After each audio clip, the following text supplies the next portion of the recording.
Terdakwa kasus penyebaran berita bohong Jumhur Hidayat kembali menjalani sidang di Pengadilan Negeri Jakarta Selatan Senin 24 Mei 2021. Sidang berlangsung di ruang sidang utama yang dipimpin oleh Ketua Majelis Hakim Agus Widodo. Agenda sidang kali ini mendengarkan keterangan ahli yang diajukan oleh pengacara terdakwa. Saksi yang dihadirkan adalah Yamin, ahli bahasa dari Akademis Universitas Pancasila. Tadi ahli bahasa kita dari Universitas Pancasila, Pak Yamin ya, beliau memiliki latar belakang sebagai sarjana sastra, ya. Keahliannya dia menjelaskan mengenai pendekatan secara gramatikal atau objektif. Karena sebagai ahli bahasa ada 4 pendekatan. Tadi beliau hanya memaparkan terkait dengan pendekatan objektif. Dari kalimat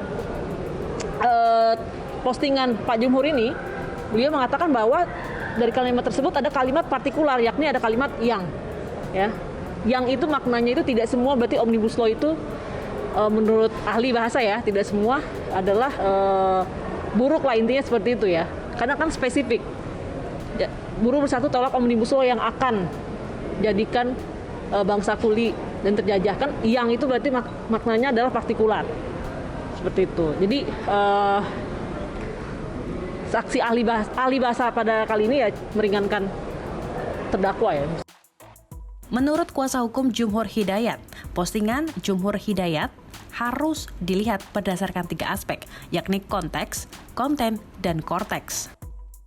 Seperti yang disampaikan ahli, ketika kalimat itu juga dalam suatu postingan kalimat kan ada aspek ya, ada aspek konteks, konten, dan konteks kalau nggak salah ya. Jadi 3 itu yang harus ditelaah, kontennya seperti apa, konteksnya seperti apa yang melatar belakangi seseorang akhirnya menulis kalimat tersebut gitu. Nah ini hanya bisa, kata ahli, yang hanya bisa dipahami oleh orang yang penulis itu sendiri. Nggak bisa seorang ahli mentafsirkan terlalu jauh beyond dari maksud si penulis tersebut itu, karena kan berbeda-beda. Dalam sidang, selain ahli bahasa Yamin, tampak pula Jumhur Hidayat yang duduk bersama dengan penasihat hukumnya. Penasihat hukum Jumhur Hidayat dari Lembaga Bantuan Hukum Jakarta, Oki Wiratama. Ia mengatakan ahli bahasa yang dihadirkan dapat meringankan terdakwa.